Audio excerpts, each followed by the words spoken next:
How do you build a high-performing culture? This is Culture Architects. Candid conversations with extraordinary leaders sharing their biggest successes, failures, and lessons learned on their culture journeys. Here's David J. Friedman.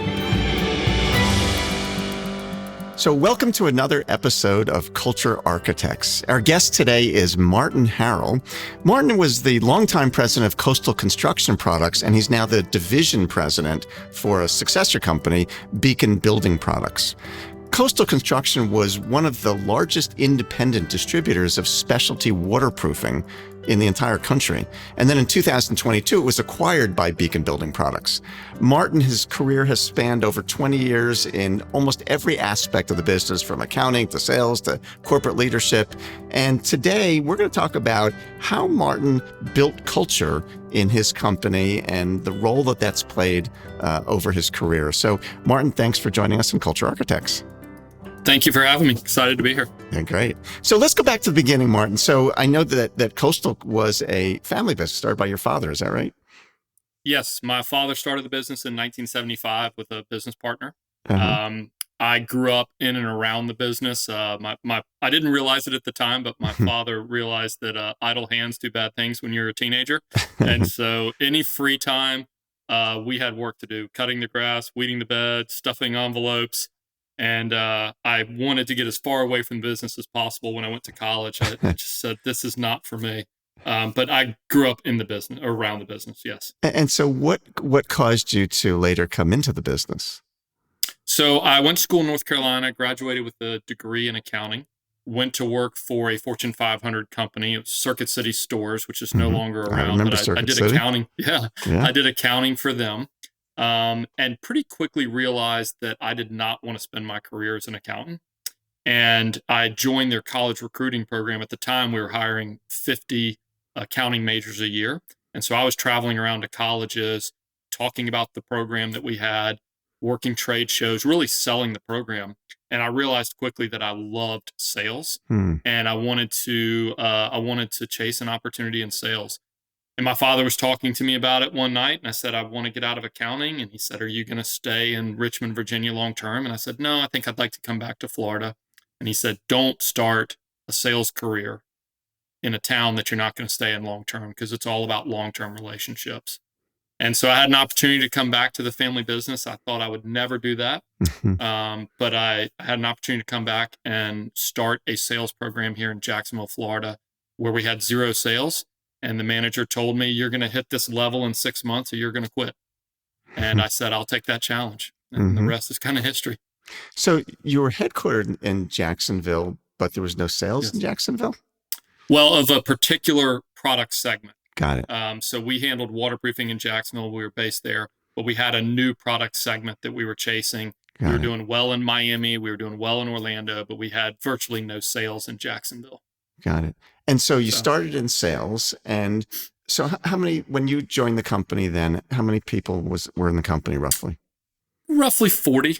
Okay. We were doing about 40 million in sales and roughly 40 people in the company.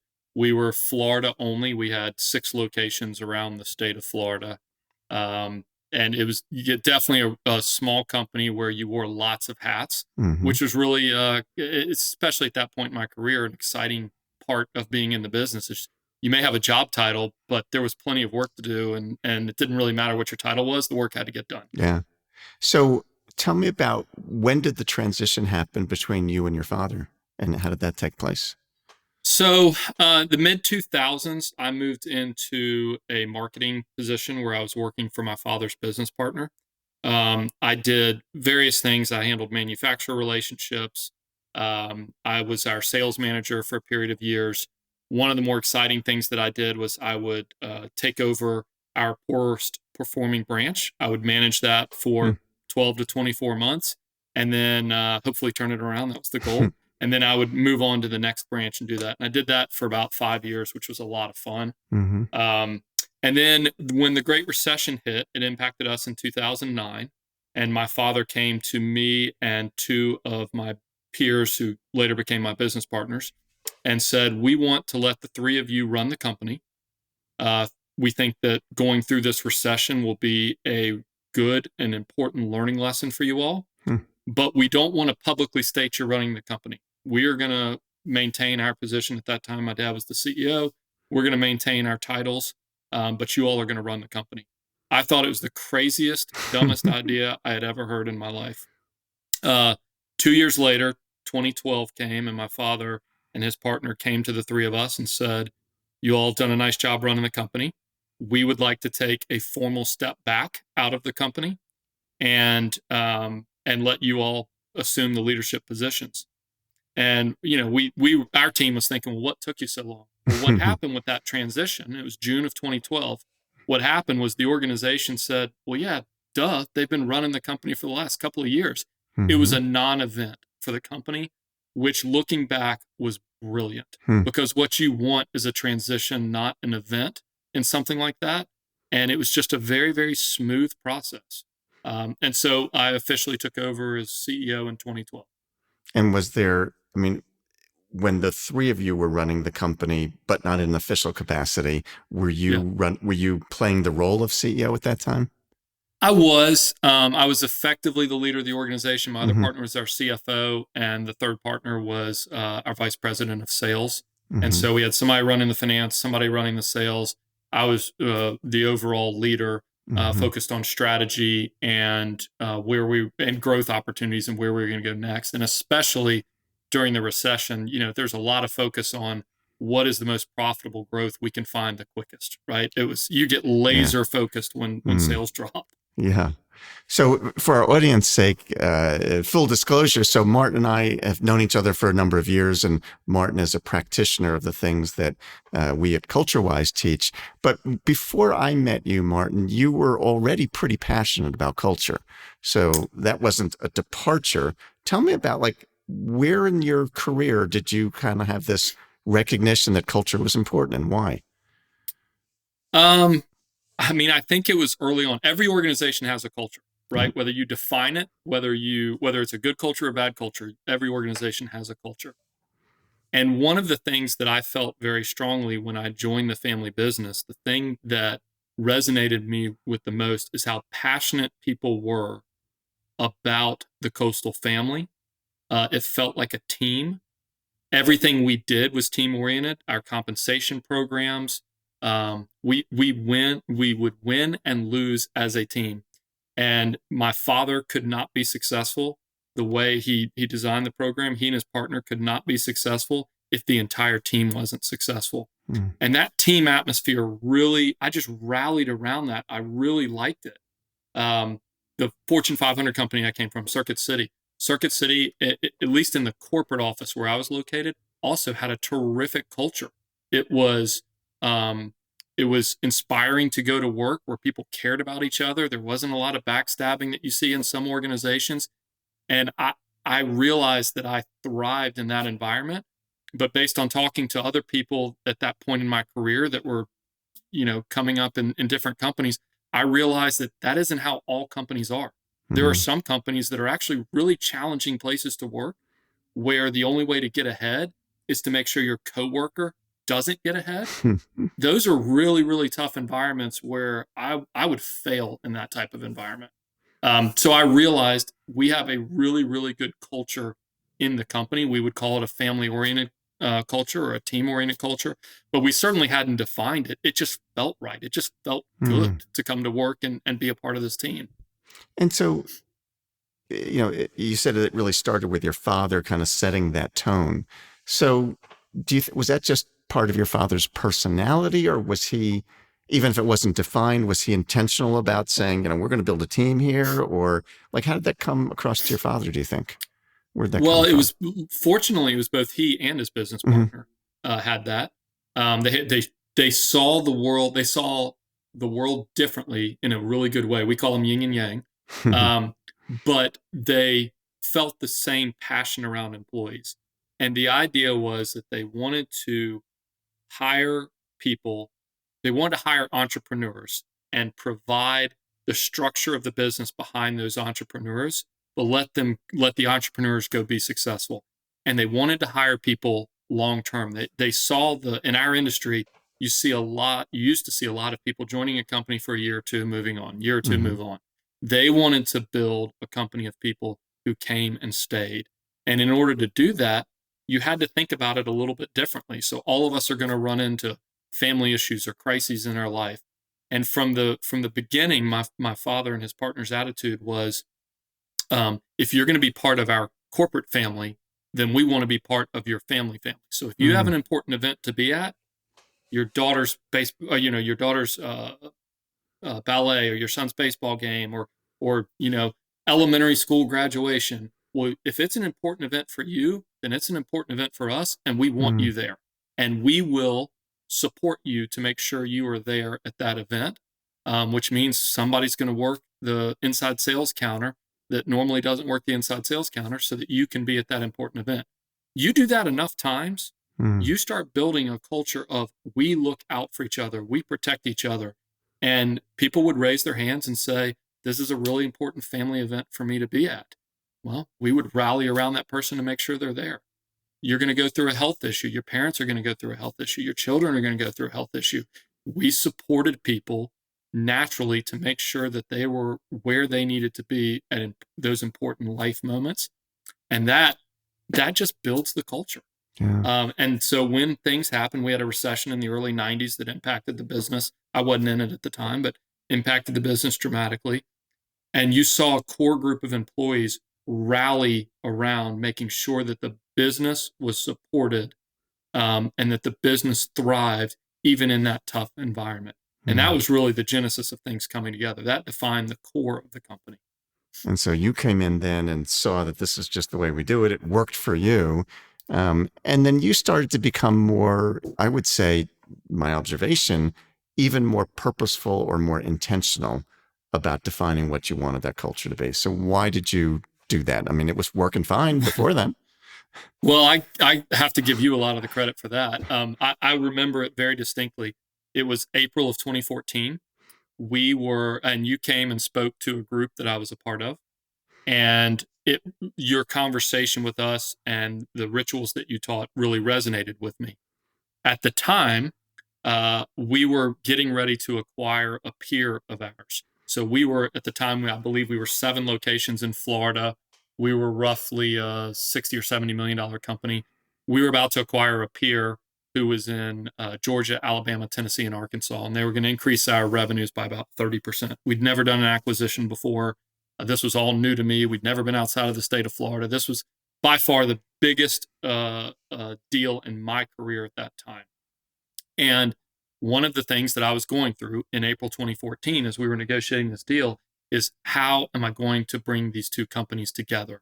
How are we going, our cultures were similar, but it's two companies coming together. We competed with each other in some markets. It's just all the dynamics that you go through when you combine companies. And here I am listening to your presentation, and it just clicked. You bring them together with culture. You bring them together with defining your culture, showing that we are more similar than we are different, and providing a rallying cry around it. And so I walked out of there and said, I know how to bring these two companies together. And that's by working with David and having David help me figure out how to do it. Well, I remember when I remember that first meeting where we had, I think your father was still there, right? As I remember, Yes. and his business partner, and the leaders of both companies, as we started to talk about, well, what is this combined company going to look like, and defining that. And so, as you look back, I mean, as I've observed your leadership over the last 10 years or so, my observation is you've become more and more vocal and more committed to culture as a differentiator. Yes. And so as you've done that, I'm sure there are places along the way where you've made mistakes, where you've done things you said, oh man, that looked good at the time, but that was kind of stupid. And you learned your lesson about that from a culture standpoint. So what are some of the biggest mistakes you made, and what'd you learn from them? I think some of the biggest mistakes you make are around hiring. Bringing in somebody who does not fit the culture of the organization is a disaster in multiple ways. And while I feel confident and comfortable that we've gotten better at it over my career, you still make a mistake every now and again, but recognizing when you make that mistake and moving quickly is so important to the Mm. organization. I would say that I'm okay with some of the business mistakes that we've made. I think it's part of being an entrepreneur. It's part of being having an aggressive growth mindset. I think it's important to go back and look at those business mistakes and say, how did we get to that conclusion? What would we do differently? The after action reviews are really, really important. But to me, it's much more around hiring where where you really make mistakes that can dramatically impact the organization in a negative way and in a positive way. But you Yeah. asked more on the mistakes, and Yeah. I would say it's primarily around hiring. One of the things I've certainly seen, and I'm sure you've seen it, Martin, is we're going to make those mistakes, as you said. It's how quickly do you deal with it? And Right. almost every company I work with has at least somebody who everybody knows they need to get rid of these people. Yeah. Frequently, they're salespeople. They're generating a lot of revenue, or they have important customer relationships. And we worry about what are we going to do if we, I don't know how I'm going to replace that guy or that woman. And that's Right. what prevents us from making that decision. And I think most of us learn, the sooner you make that decision, the better. Because to And your point, 99 times out of 100, your team will look at you and say, "What took you so long?" yes, all the time, all the Right. time. And usually you will say to yourself afterwards, I should have done this a long time ago. It's what I've learned in my career is that I mean, it's a cliche, but things don't get easier with time. Yeah. And but it is what I've learned in my career is that the quicker you act, usually the better off you are. Now there is a balance. You do need time to, we don't knee jerk reaction terminating somebody or something like that. You do need time to think about it, collaborate with your key leaders to make sure you're making the right decision. Again, how does it impact that employee? How are they able to leave the organization with self-respect and their head held high? There are various Mm-hmm. ways that you can move on from somebody that allow people to leave with dignity and respect, and that's really, Mm. really important to us. Yeah, it's a great point. And it's interesting you say that because it's a question that I hear often from leaders where typically, sometimes it's not somebody who's necessarily a jerk, but it's Right. somebody who the organization perhaps has outgrown and they feel some sense of loyalty to this person, but the person isn't getting it done. And being able to terminate somebody with dignity and with compassion and with caring is something that's really important. Yes, it's and you're absolutely right. So my organization has been really in a hyper growth mode for the last 10 years. Mm-hmm. We started when I took over, we were around 70 million. We'll do about 600 million this year. Wow. And that's in a 12-year period. That's hyper growth to me. That may not be Mm-hmm. hyper growth to everybody, but it's hyper growth to me. And you're correct. Not everyone evolves with the organization at the same level. And not everyone wants to be in an organization of this size or moving at this speed. It's not for everybody. Yeah. So let's talk about the challenges of a distributed workforce. So, Yeah. culture, we all know culture is important, and culture is a hell of a lot easier when everybody's in the same building. But you've got all these branches. So you're in lots of locations. And as I recall, many of the branches are small in terms of numbers of people in that Hmm. particular branch. So, Yes. how do you effectively create this consistent culture when you've got your people that distributed? It's a really good point. And if I look back on early in my career, I could visit every one of my branches in a 3-day period. I could drive around the state and go visit every branch and tell them what we're doing and meet with each individual. There was a period of time where you couldn't get hired if you didn't interview with me. I mean, it was a smaller workforce and much more intimate. As I look around today, and I've got 43 locations around the country, I've got locations I've actually never been to, Hmm. which is really challenging. And the reality is that's part of a large organization. It's an unfortunate part of it. And so the way that we try and build on that culture is one around our hiring practices, making sure that we have the right people managing the teams that they Hmm. that they ascribe to our culture and what we're trying to build, and the way we work with each other, the respect that we give each other.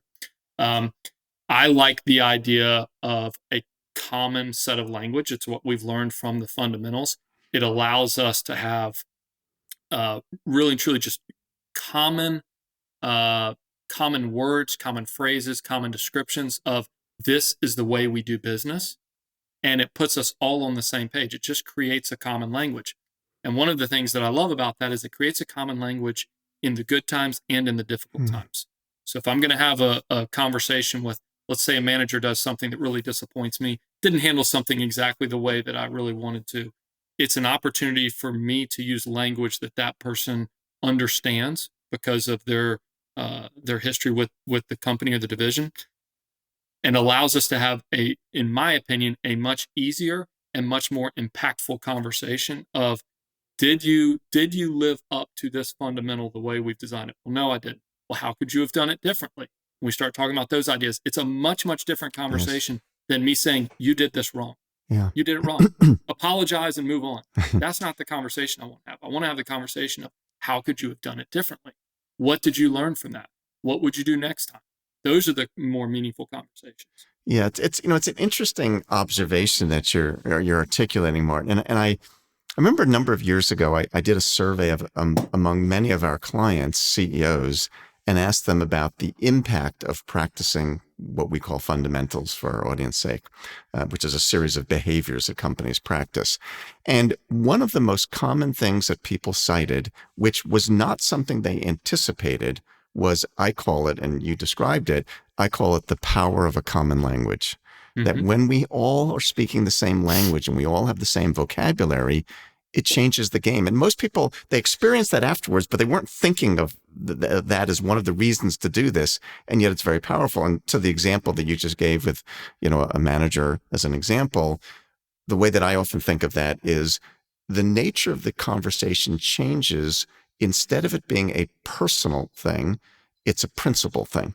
We're talking about the concept of, honoring commitments or practicing blameless problem solving or whatever the particular fundamental is, versus it's about you. And when it becomes about you, that people get defensive, et cetera. When it's about the principle, well, then we're talking about a higher level conversation now, and it totally changes the dynamic. And you know it and you feel it when an employee pulls you aside and shares a story, good or bad, and uses that common language. And it happened to me just yesterday. I had an employee call me and say, I want you to know about a situation that happened where I believe collaboration is one of our key fundamentals. And the employee was saying, I believe that if the manager had practiced collaboration more, we would have had a much better outcome. And here's what happened, and here's where I think we sort of went off the tracks. And the conversation was positive. It was, here's how we can do it better next time. Here's where I think we missed it. Instead of, this jerk. manager's Can't believe what he did. Manager's a goofball. Why is he in that position? Yep. It was a totally different conversation, which allows me then to have a much more constructive and different conversation to say, with that manager, how do you think that went? What could you do differently? How would you attack it next time? And now it's a growth conversation. Yeah, totally different. And that's the end of the first part of my interview with Martin Harrell. In the next part of this conversation, he and I are going to talk a little bit more about the power of using systems in forming habits. We'll also talk about the ROI of investing in culture. Martin's also going to tell us more about his experiences with company culture and leadership during one of the most recent and biggest changes at his company, Coastal Construction, specifically their acquisition by Beacon Building Products. This has been Culture Architects with David J. Friedman. Join us next time for more insights and wisdom from great leaders in all walks of life. To book David for your next event or to learn more about his writing, speaking, or consulting, go to davidjfriedman.com. Culture Architects with David J. Friedman is a production of CultureWise.